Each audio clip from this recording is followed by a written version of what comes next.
مال خو د نه بچو نه سوله پک پاتې دی په خدای دغه درې ورځې د یادوي که بیا د بچي یادم کړي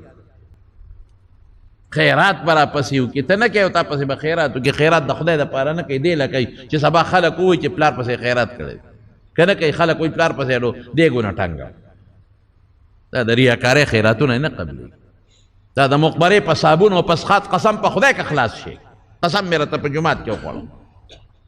ته خیرات خو رسول الله مبارک فرمایي وی چې کم سړی روغ دی او رمټ دی نو خیرات دی کوي او چې کم وخت کې مري نو وی پلانکي له دونه ورکوي په دې په خپله وایي د مرګ وخت کې پلانکي له دومره پلانکي له دومره پلانکي له دومره وی هغه سم د پلانکي دی کوي او که نه وی چې سا دی وکړي جاسې د پلانکي دی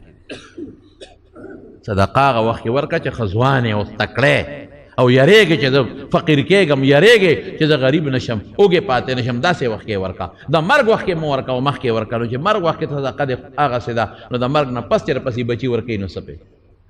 صابون به یو سي دوه درې پیټۍ او په دې به بخلی کېږي اس خاص صابون کلک صابون هغې نه بخلی کېږي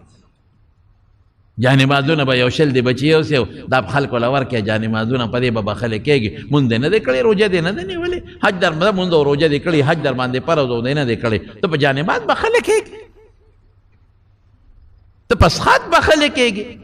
ته د درېمې په خیرات بخلی کېږي ته د جمعې په خیرات بخلی کېږي په څلوېښتۍ او شریعت کې دا څیزونه شته هم نه